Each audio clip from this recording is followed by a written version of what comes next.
Bernama Radio, stesen berita bisnes anda. Jangan lupa untuk ikuti podcast Bernama Radio di aplikasi Spotify ya, dan juga follow kami di laman media sosial Facebook, Twitter dan juga Instagram. Kata cariannya adalah Bernama Radio. Okey, baik, dan anda bersama-sama dengan saya Natasha Aimi pada waktu ini. Kita dalam program Grativat, okey, dan kita akan hari ini ya berkongsi tentang kerjaya sebagai kartunis.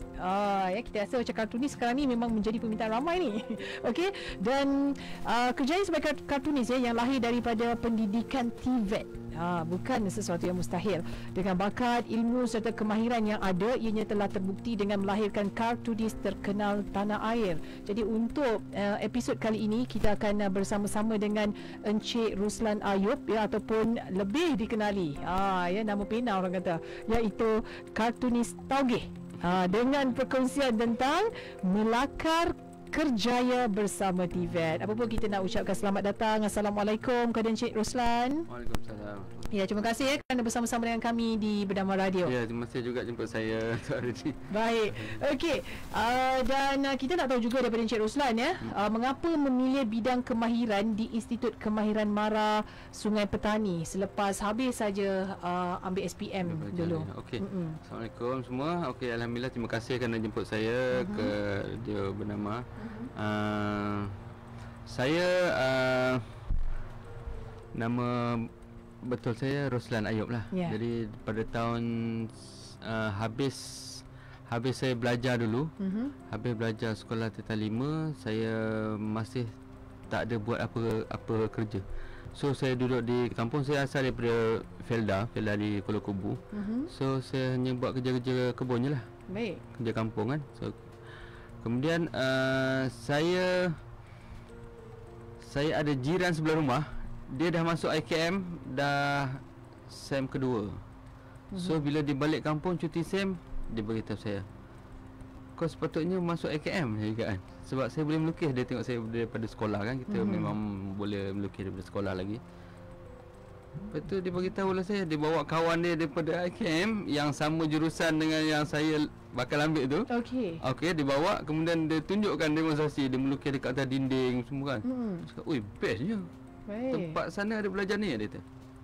Saya tanya dia kan, dia kata ada. Lepas daripada tu lah dia suruh saya ambil borang, suruh isi semua, suruh hantar. Saya buat sendirilah. Baik. Saya pergi ke bangunan MARA KL, saya ambil borang, isi. Saya ada rumah kakak di Ampang masa tu, tumpang rumah dia. Kemudian saya isi, saya selesaikan tu semua, hantar di Medan MARA semula. Kemudian saya tunggu je lah.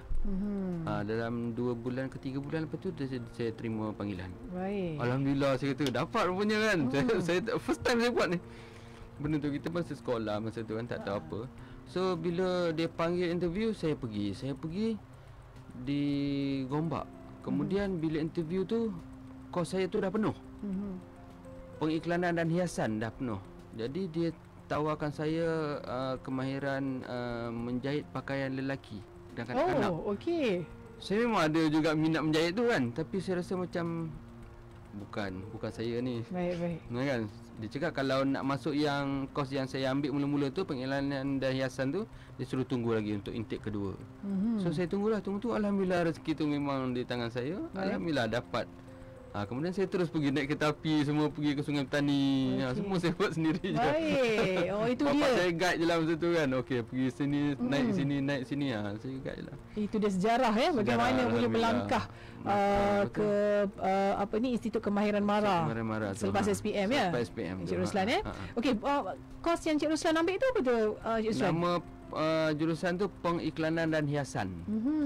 Sebelum pada tahun 95 tu, sebelum kami masuk di situ, kos tu nama dia mengecat dan hiasan. Sebab dia banyak menggunakan cat. Warna. So dia letak namanya mengecat dan hiasan. Lepas kami masuk tu baru diorang tukar kepada pengiklanan. Dia nampak macam baik sikit lah, pengiklanan dan hiasan kan. Kalau tidak, dia punya kod dia mengecat Okey. Pasal suka main cat je. Nama dia jadi lain kan. Alright, sangat menarik ya. Okey, saya rasa ramai yang tertanya-tanya dalam kos tersebut. Kos dia tadi apa tadi? Pengiklanan dan hiasan. Pengiklanan dan hiasan. Apa yang dipelajari dalam kos tersebut? Okey, untuk pengiklanan dan hiasan kita diajar kemahiran tentang membuat iklan. Okay. Iklan ni maksudnya papan tanda, signboard, billboard, belajar mengenai tulisan, huruf, nak bagi cantik huruf, kemudian belajar potong stiker, belajar printing, design untuk kita punya sebuah, katakan kita bina sebuah kedai makan, macam mana kita nak build up kedai makan tu dengan dia punya decoration. So kita belajar yang tu. Okey. Alright. Okey, dan dah tentunya seperti yang kita ketahui, semua yang daripada MARA ini, TVET ke IKM dan sebagainya, yang paling menarik sekali adalah dari sudut praktikalnya. Okey, jadi mungkin Encik Roslan boleh berikan sikit gambaran bagaimana yang mengatakan lepasan daripada IKM, TVET dan sebagainya ini memang keluar-keluar mestilah insya-Allah memang pandai lah buat kerja. InsyaAllah. Macam tu. Okey, kita di IKM dilatih dilatih tentang kemahiran. Kemahiran yang kita ada tu kita gunakan di situ. Jadi tenaga pengajar ni, diorang ni memang dah ada kemahiran. So kita sebagai pelajar yang di situ, dia akan latih kita sepanjang 2 tahun setengah. Macam kos saya tu 2 tahun setengah. So dia ajar tentang kemahiran untuk mereka cipta, membuat sesuatu daripada idea kita sendiri ataupun kita kongsi idea. Okay, di situ dia build up kita punya kemahiran. Kemudian dia ajar pula mengenal barangan-barangan bahan mentah dia. Kemudian dia ajar pula mengenai macam mana kita nak bisnes. Kan, macam mana dia ajar keuangan, dia ajar bagaimana daripada bakat kita tu, kemahiran kita tu, daripada boleh hobi, buat duit boleh buat duit. Hobi kita tu kan, barang yang kita hasilkan tu kita boleh jual. Macam mana nak marketkan dia, itu benda-benda tu. So bila kita keluar daripada AKM, dia benda tu, ilmu tu kita dah ada lah. Dah terdedah daripada awal lagi. Dan bila dah terdedah tu, kita dah ada ilmu. Tinggal kita nak merangsangkan untuk mana aku nak pergi, nak bisnes ataupun nak bekerja. Okey. Kan? Baik, sangat menarik tu. Selepas daripada itu Encik Roslan kan, bila kita dah belajar dekat IKM sendiri contohnya, dan kemudian bila habis saja, tamat je kita punya pengajian, hala tuju kita tu sama ada kita nak pergi bekerja kan ya, ataupun kita nak buat perniagaan kita sendiri, adakah turut dibantu juga cadangannya itu daripada pihak MARA sendiri ataupun bagaimana? Okey, macam saya lepas saya habis belajar di IKM, saya praktikal bila saya terdedah dengan praktikal, kerja-kerja praktikal, kita tengok sama macam aku buat dulu di IKM. So benda tu kita dah boleh handle, kita dah tahu cara semua kan. Cuma ada penambahan kerja-kerja baru lah, sebab di bidang industri kita, dia punya bidang dia lagi luas kan, macam-macam kerja kena buat. Tapi kita sebabkan kita dah ada kemahiran ni tadi, kita dah boleh handle lah benda tu. Kita dah tak perlu takut, ni aku tak nak buat lah benda ni. Tak ada lah, dia dah tak timbul benda tu kan. So selepas habis IKM, bila kita praktikal, bila habis saja praktikal, kat situ kita boleh tentukan sama ada aku nak kerja sendiri ataupun kita nak kerja dengan orang. Kalau kita kuat kepada bisnes, kita akan pergi ke bisnes lah. Macam saya dulu pun, saya start dengan enterprise. Saya start pelan-pelan lah, sebab kita cara menjual barang kita, cara nak menyediakan produk kita dah tahu. Baik. Macam mana kita nak cari market dia. Okey. Macam mana kita nak dedahkan. Zaman dulu susah. Betul, tak sama macam sekarang kan, Encik Roslan. Zaman sekarang ni lagi senang. Kita buat je apa-apa, kita dah tunjuk dekat Facebook, dekat Insta kita kan. Terus orang boleh tengok. Dia ni buat ni, dia ni buat ni. Senang sangat. Okey. Berbeza sebab saya belajar pengiklanan kan. So iklan yang daripada dulu dengan sekarang memang jauh berbeza. Sekarang ni lagi cepat sampai. Sangat menarik. Okey, bila Cik Roslan dah sentuh dah mengenai dulu dan sekarang sangat berbeza. Kan orang kata marketing platform dan sebagainya. Kejap lagi kita nak tanyakan kepada Cik Roslan. Okey, waktu ni kita berehat seketika Cik Roslan. Okey, kita bagi Cik Roslan rehat sekejap kan, kejap kita nak cerita panjang ni. Okey, terus saja dengarkan kami dalam program Grad TVET hanya di Bernama Radio. Kapsul Frontliners bersama-sama dengan Dr. Leong Min Chen, pakar perunding kardiologi pediatrik di Institut Jantung Negara. Penyakit Kawasaki ini merupakan penyakit yang tidak lazim. Ianya melibatkan berlakunya keradangan di badan kanak-kanak yang disebabkan oleh keradangan yang menyebabkan demam berpanjangan, radang dekat sendi tulang, mata, tangan dan jantung, dan keradangan pada dinding salur darah, terutamanya pada arteri koronari yang membekalkan darah ke otot jantung yang membimbangkan doktor dan ibu bapa sakit. Actually, simptom yang paling kerap ialah demam panas. Demam ni biasanya lebih daripada 38 darjah Celsius, dan demam ni berpanjangan lebih daripada 5 hari, dan lazimnya tidak sembuh dengan ubatan demam yang biasa. So, disebabkan tu ada orang mengaitkan penyakit Kawasaki dengan penyakit COVID ni. Kapsul Frontliners. Perutusan khas Perdana Menteri Tan Sri Muhyiddin Yassin mengenai pelaksanaan Perintah Kawalan Pergerakan Pemulihan PKPP. Selain itu, aktiviti komersial yang melibatkan urus niaga jualan dan pemasaran bukan dalam premis perniagaan juga dibenarkan. Termasuk dalam senarai yang dibenarkan juga ialah lawatan ke muzium, indoor basking, dobi layan diri, aktiviti perikanan rekreasi termasuk kolam pancing komersial dan penggambaran filem. Mesyuarat dan bengkel juga dibenarkan dengan syarat mematuhi sepenuhnya protokol kesihatan dan mengoptimumkan ruang.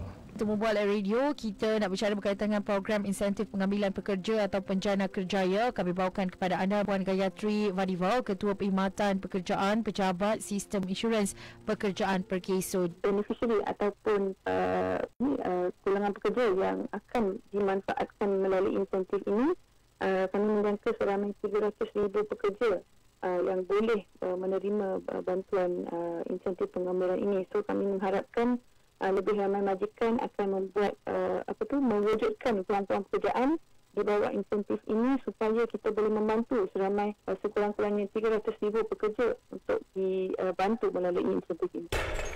Beberapa usahawan Malaysia adalah antara 300 orang dari 23 negara di Asia Pasifik yang tersedarai dalam Forbes 30 bawah 30 Asia 2019.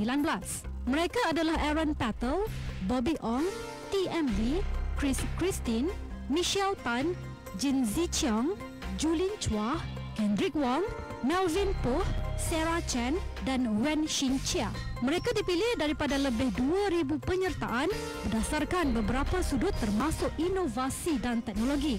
Cerita kejayaan mereka adalah intipati kami di Bernama Radio. Bernama Radio, stesen berita bisnes anda. FM 93.9 di Lembah Kelang, FM 107.5 di Johor. Inilah Bernama Radio. Ya, kita kembali semula dalam program Grad TVET pada waktu ini ya, bersama-sama saya Natasha Aimi dan tetamu kita Encik Roslan Ayub yang merupakan kartunis taugeh ya, dan beliau juga merupakan alumni RKM Sungai Petani. Okey, topik kita melakar kerjaya bersama TVET. Okey, sangat-sangat menarik tadi Encik Roslan dah kongsikan. Kalau kita lihat ya, platform pemasaran perniagaan zaman dulu dan sekarang memang ternyata jauh berbeza. Tapi sebelum itu kita nak tahu juga, sebab kita tertanya-tanya dunia kartunis ini ya, pelukis-pelukis kartun lah saya cakap kan, kalau kita tengok dulu buku contohnya kan, betul kan, betul dekat surat khabar ada kolom kartunis kan. Okey, dan kita nak tahu juga selepas habis saja daripada IKM Encik Roslan, Encik Roslan terus ditawarkan bekerja ke ataupun dah mula melukis sendiri, hasilkan lukisan jual sendiri, ataupun macam mana sebenarnya? Encik Roslan selepas itu? Okey, masa di IKM dulu saya ni melukis daripada sekolah lagi, sekolah rendah. Baik, memang minat melukis. Memang minat melukis tu ada. Jadi bila kita masuk IKM tu kita diberi pendedahan lagi lah sebab kita ada guna lukisan dalam setiap karya yang kita buat tu kan, macam nak buat signboard, nak buat mural untuk dinding kan. So kartun tu ada. Walaupun dia tak belajar satu kelas belajar melukis kartun, tak ada di IKM, tak ada. Kan, tapi basic tu kita boleh gunakan kartun. Jadi kemahiran tu bila kita dah dilatih setiap hari kita melukis dia dah jadi mahir lah. Okey, lepas tu bila kita keluar daripada IKM, saya praktikal di TV3 masa tu buat prop untuk set, ya kan, muzik melodi masa tu. Saya habis praktikal 6 bulan, kemudian saya tukar ke ada satu syarikat Bumi Putra, dia buat decoration untuk hotel, pasaraya, display artis lah. Kemudian bila dah habis di situ, baru bos saya tu bagi tahu, dia tengok saya suka melukis, dia cakap, kau kena pergi majalah Hujang ni. Okey. Saya tak tahu lagi masa tu majalah Hujang. Oh, rupanya majalah Hujang ni baru keluar, baru isu yang ke 11 lah, 14 ke 11 macam tu, saya dah tak ingat. Kemudian saya pergi cari alamat dia semua, saya pergi hantar. Saya bawa lah kartun-kartun lukisan saya daripada sekolah dulu, daripada IKM. Dekat IKM dulu pun ada saya lukis kan. So saya bawa itu, jawatan kartunis tu dah penuh masa tu. Okey, jadi Hujang transferkan saya, kau ni boleh buat animasi. Animasi, apa benda animasi ni? Kita tak ada lagi pendedahan apa benda. Saya pun tak tahu pula beza kartun dengan animasi animation ni kan. Cik Roslan, apa beza tu? Tak apalah, kita masuk je lah dulu kan. Kita masuk dulu sebab saya diterima, cuma jawatan apa tak tahu lagi. Baik. Jadi saya diberi jawatan animator. Animator ni pelukis kartun tu. Kartun tu dia yang menggerakkan kartun tu. Dia tu animator. Okey. Kalau kartun tadi tu, kartunis kartun tu? Kalau kartunis untuk kalau untuk majalah, pelukis tu dipanggil kartunis lah. Okey, kalau dan pelukis karakter kartun yang dia lukis tu, itu hak dia, kepunyaan pelukis tu. Baik. Jadi kalau animation ni, kartun daripada karakter yang Hujang lukis, animator ni tadi hidupkan, gerak-gerakkan dia, nak melompat ke, nak masuk suara ke apa kan. Jadi di situ. Alright. Itu perbezaan dia. Lepas tu bila kita dah ditawarkan kerja tu, saya masa tu tahun 95 komputer tak berapa nak mahir sebab benda tu baru masuk tau. Kita guna manual je banyak. So saya ditukar kepada bahagian storyboard, jurulakar animasi. So setiap cerita episod yang ada tu, saya salah seorang lah pelukis papan cerita dia dan juga script writer dia. Penulis skrip. Okey, so jadi itulah bermula kerjaya. Dekat situlah bermulanya bila kita melukis ni, kita tengok, seronok rupanya kerjaya sebagai pelukis. Sebab tak pernah ada lagi dalam dunia ni orang yang suka-suka conteng dekat sekolah, dia ada kerjaya tetap yang best time tu kan. Dengan gaji yang mewah tahun tu 95, gaji pun dah tinggi dalam 6-7 ribu boleh dapat. Wow, itu dia nampak tak tu kan. Kita claim kan.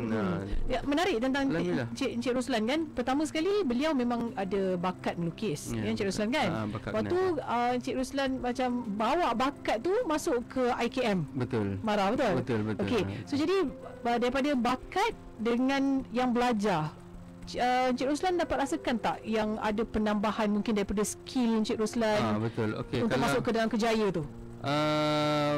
Bakat tu kita dah ada. So masa di IKM saya tak ada belajar untuk melukis kartun sangat. Baik. Sebab benda tu saya dah ada. Yang kita belajar di sana kemahiran menggunakan peralatan. Macam mana nak lukis kartun di atas sekeping plywood, dan kita bentukkan plywood tu bentuk kartun kita tu.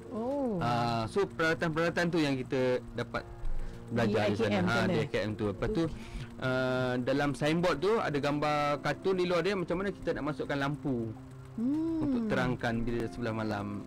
Jadi kartun kita tu nanti nampak cahaya ada dalam. So dah benda-benda tu yang diajar di sana. Itu tahun bila tu Encik Roslan? Tahun 95. Saya start masuk tahun 93 sampai 95. Lepas habis kami keluar tahun 95, barulah teknologi masuk. Mesin plotter masuk, mesin potong stiker tu kan, mesin komputer semua masuk sana. Tapi kami tak dapat pakai lah. Okey. Baik, dah senior dah ni macam yang orang kata apa, yang asli. Manual lagi ya, manual tangan lagi kan. Okey, baik. Dan itu dia tadi pengalaman apa ni Encik Roslan sendiri, okey, daripada bakat pergi masuk ke IKM Sungai Petani sana, belajar pula dekat situ kan, tentang apa ni kos yang diambil itu kan, dan terus mula mencipta kerjaya dalam bidang yang sama. Wow, menarik tu kan. Okey, dan tadi ada juga disebut oleh Encik Roslan, zaman Encik Roslan, saya rasa sekarang ni malah lebih lagi, start saja gaji untuk kartunis ni pun bukan calang-calang. Sebabkan kita tahu tak semua orang ada bakat. Saya tak pasti adakah belajar melukis ni ataupun kartunis ni, kalau tak ada bakat sebenarnya boleh je jadi kartunis. Macam orang macam penjahit lah, tukang jahit kan, kalau tak pandai belajar jahit dia akan jadi pandai. Okey. Adakah lagi sama? Pelukis ni saya cerita mengenai lukisan kartun ni. Pelukis kartun ni dia satu anugerah lah. Anugerah ni orang-orang yang special je dapat. Kan, macam anugerah AIM, anugerah orang-orang special saja yang boleh terima anugerah tu. Untuk bakat melukis ni, anugerah ni Tuhan bagi istimewa untuk seseorang tu. Jadi bakat tu memang Tuhan dah tengok lama dah. Dia ni boleh melukis, dia akan jadi macam ni kan. So bakat tu kena ada dulu. Baru kita senang nak melukis. Kalau kita belajar boleh juga, tapi berbezalah, nampak perbezaan hasil itu berbeza. Itulah maksud saya, sebab tu saya punya kalau gambar orang dia macam kotak juga. Jadi kalau macam tu kita buat tajuk kotak, nanti kita akan jadi lukisan orang. Oh, boleh ya. Boleh kita lukis orang jadi kotak, kita buat tajuk kotak, kita lukis kotak jadi orang. Okey, baik. Macam ada skill yang berada kan. So saya tahu tak mudah untuk melukis figura ni. Betul. Kan dia terutamanya kan kalau kata yang apa kita panggil tu apa, kotak lah, tiga segi dan sebagainya tu mudah lagi kan. Okey, baik. Dan dari sudut macam demand pelukis-pelukis ini kan nak buat kartunis waktu zaman Encik Roslan sendiri bagaimana?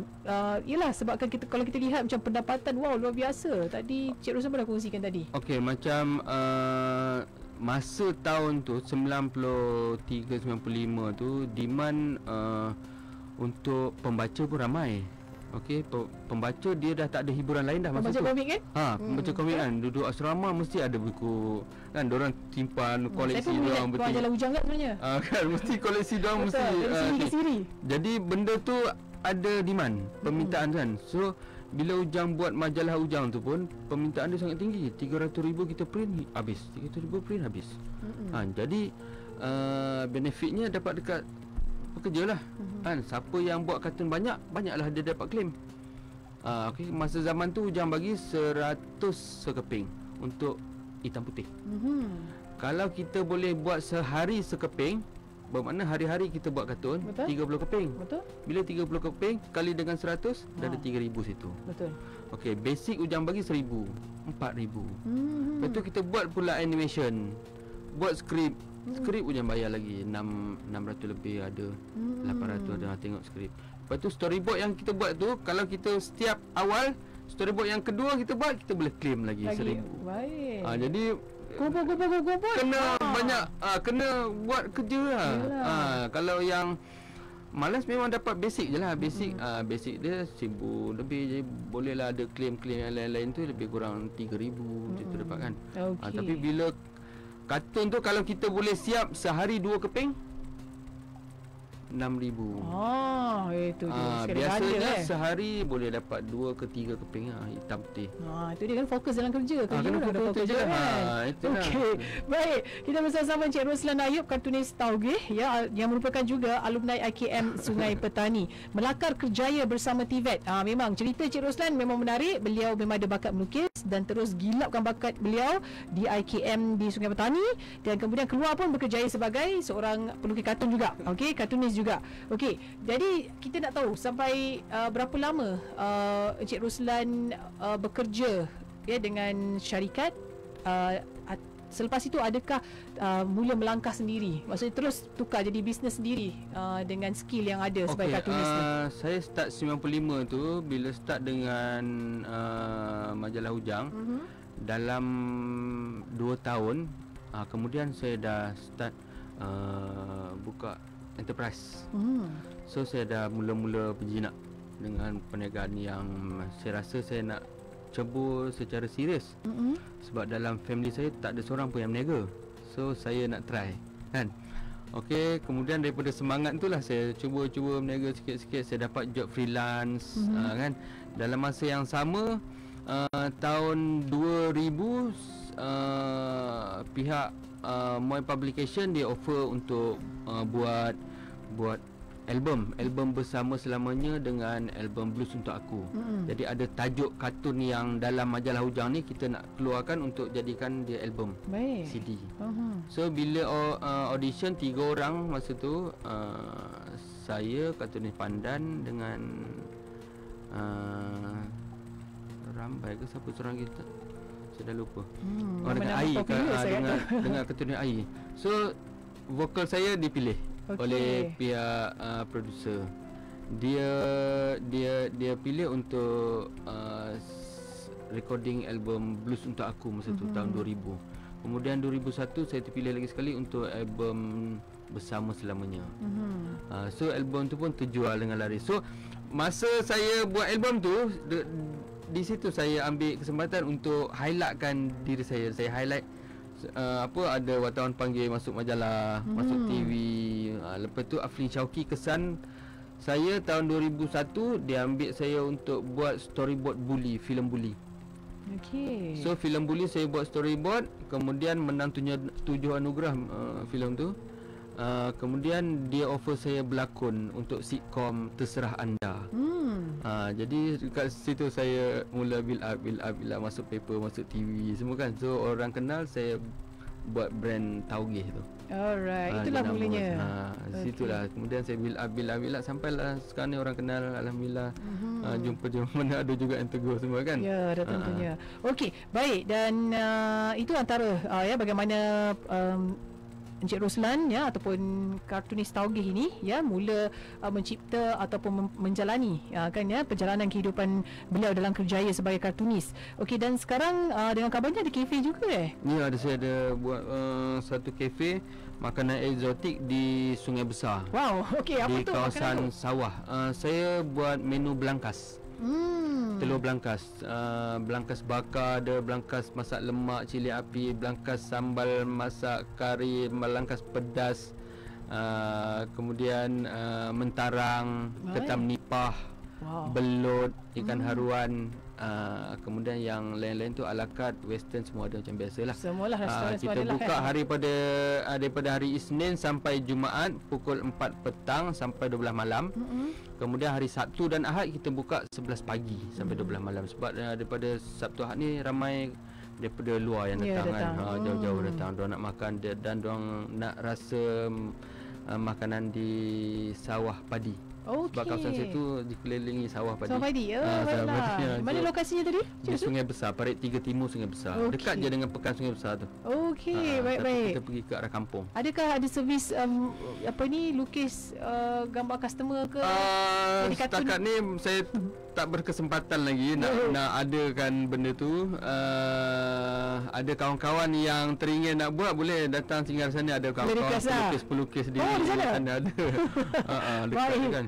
Di pot pelukis ni?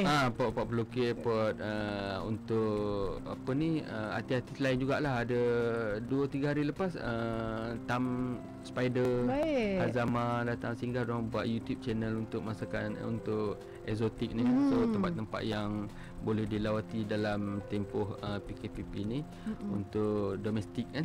So dia highlight lah kedai di orang-orang kafe.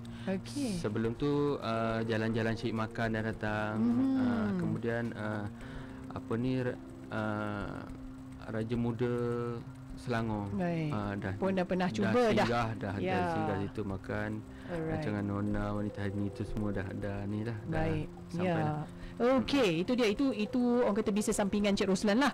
Okey, yang paling penting adalah beliau tetap juga dengan sekarang masih melukis lagi Cik Roslan. Saya melukis lagi. Saya pun semalam tengah melukis di dinding kedai tu, kemudian saya cuti, kemudian saya okey, wow, luar biasa buat mural tau. Saya buat mural, saya hasilkan arca daripada jerami padi. Okey. Arca kerbau, arca rusa, dan arca saya dah disewa dah dibeli oleh jabatan-jabatan lah di bahagian kawasan sana, dengan yang paling jauh sekali di Muzium Negara. Cuti sekolah hari tu Muzium Negara ada ambil 2 ekor dia sewa untuk buat apa ni, untuk pameran lah, lawatan pameran lah. Itu dia kreativiti kan. Dia kreativiti. Ada orang kata kreativiti ni boleh dibentuk, tapi kadang-kadang kreativiti ni tak semua orang ada lah. Tak semua orang ada. Saya kata anugerah tadi tu. Kan? Okey, baik. Kita nak tahu juga kan, nak bercerita tentang pelajar-pelajar lepasan TVET ke IKM dan sebagainya kan. Mungkin Cik Roslan boleh kongsikan bagaimana penerimaan orang sekeliling, sebab zaman dulu-dulu dia ada satu mindset orang dulu kan. Ni kalau kata masuk IKM ni memanglah corot lah ni. Contoh macam tu kan. Masuk dekat sini-sini macam inilah mereka menghakimi pelajar-pelajar tersebut kan. Walhalnya tidak. Sebab apa, bila keluar saja mereka yang ada skill ataupun kemahiran yang boleh dibawa ke industri. Jadi pengalaman Cik Roslan bagaimana? Okey, pengalaman saya tak dapat apa-apa tentangan lah daripada kawan-kawan ke ataupun bekas-bekas student saya yang lama-lama dulu kan. Sebab kebanyakan kami di Felda tu pun memang ramai yang pergi Kemarau ni. Sebab masa tu ibu bapa nakkan kemahiran untuk anak-anak. Kan bila kemahiran tu tak ada, nanti bila kita dah berkerjaya, dah ada rumah tangga semua, kita nak betul paip pun kita harap orang lagi. Paip bocor sikit pun kita panggil plumber. Plumber tak datang 2 jam lah bocor air tu kan. Jadi bila ada kemahiran, benda tu semua kita dah tak payah nak panggil orang, kita boleh buat. Anak-anak pun kita dah start ajar daripada kecil. Saya macam tu lah. Saya dah ajar anak saya macam mana nak paip campur, nak gam pipe semua tu kan. Benda tu kita kecil tengok je sebenarnya. Kecil je. Lepas tu kita tengok benda tu macam remeh. Kenapa kan? Biasa orang akan panggil orang. Tapi bila kita tahu buat benda tu, dia akan memudahkan. Itulah mereka yang terhasil daripada TVET Mara, IKM dan sebagainya. Betul. Itulah orang yang itulah. Dia ada benda tu, cuma kita kena praktikkan lagi je lah. Ya, betul. Kita kena reka sesuatu ke, kita kena cari jalan macam mana supaya benda tu tak hilang. Kan. Ada juga yang hilang sebab skill tu hilang hilang sebab betul, bila dia habis di IKM dia tak pergi ke bidang yang sama. Kan, dia ikut sajalah apa kemahuan orang tua ke, apa ada kawan-kawan kerja dekat sini dia pun follow. Security pun security lah. Jadi dia tinggal kemahiran. Tapi mungkin asas kemahiran basic tu diorang ada lagi. Mungkin dulu dia belajar welding, belajar piping semua kan. Bila ada masa free, diorang akan gunakan kemahiran tu untuk cari duit ke itu kemahiran tu memang penting. Baik. Itu penting kan. Lepas tu nak kena asah juga bila dah habis belajar ya. Kalau tidak terhilang skill kita belajar masa belajar dulu lah, zaman belajar. Okey. Dan kita nak tanyakan juga kepada Encik Roslan iaitu tentang penyertaan Encik Roslan di Wall Art Competition. Wall Art Competition itu. Okey. Dan mungkin boleh kongsikan sedikit tentang pertandingan tersebut. Okey, pertandingan mural art. Saya 2 tahun berturut-turut menjadi juara lah. Wow, tahniah. Alhamdulillah, terima kasih. Mereka memilih konsep kartun. Biasanya kita tengok wall art ni macam orang lukis yang serius apa semua kan. Jadi bila saya lukis kartun tu, dia punya tajuk pun kena dengan tajuk, dia punya tema dia semua kan. So saya lukis tu penuh kartun semua. Jadi orang boleh tengok dia punya perjalanan event tu di board yang saya lukis tu. So orang akan duduk situ dekat sejam, dia akan pilih satu-satu. Sebab saya lukis kecil-kecil kan banyak. Sebab itulah mungkinlah juri USM masa tu. Yang just tu dia pilih konsep kartun lah 2 tahun untuk turut. Alhamdulillah saya menang. Tanya kita ucapkan kepada Encik Ruslan di atas kejayaan beliau. Kalau tidak bulan 4 hari tu ada lagi ni di Penang, tapi diorang tunda pasal PKP ni kan. Okey, itu yang terbarulah tapi ditunda. Baru ditunda. Baik. Okey, baik. Jadi kita nak dengarkan juga ni orang lama ni. Kita nak dengarkan mungkin Encik Ruslan nak berikan nasihat kepada para belia kan. Kan nak suruh buat suara sing. Wow. Suara sing tu kalau kata nak suara extra pun juga konten saya tu macam gitu. Okey. Alright.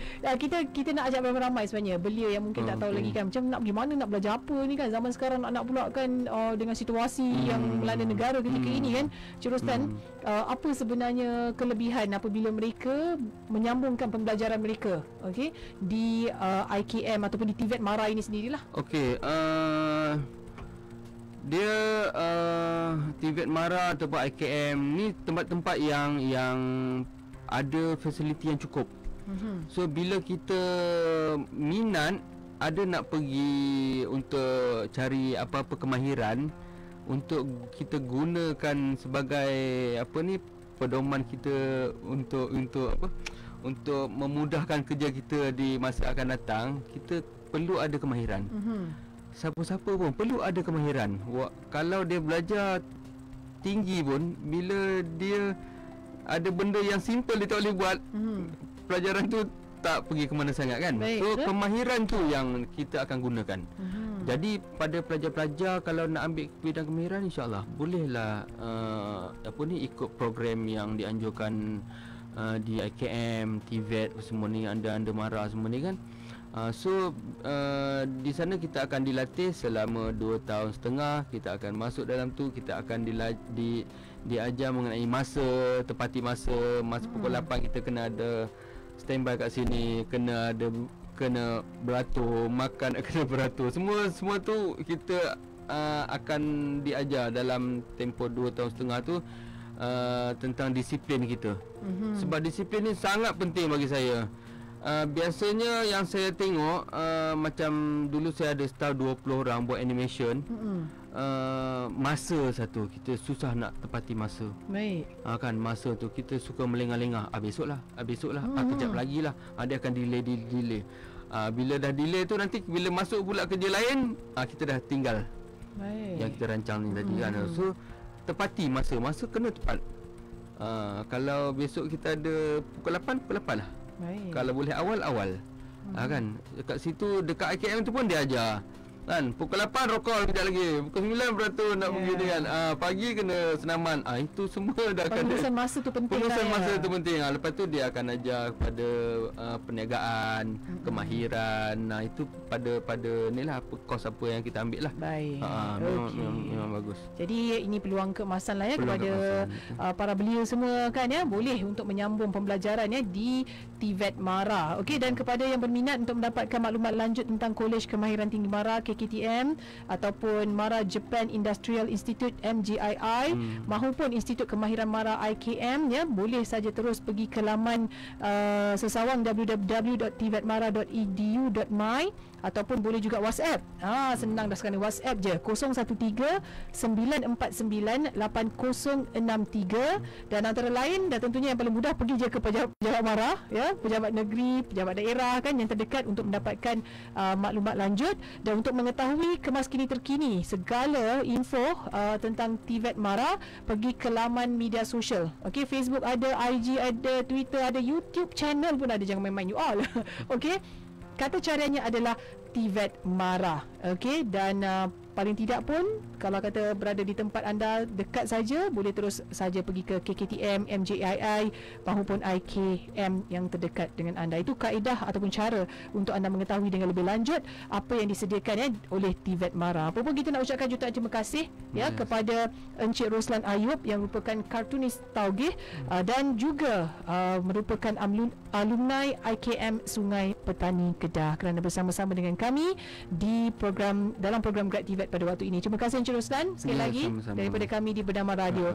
Alright, terus saja dengarkan kami di Bernama Radio, stesen berita bisnes anda.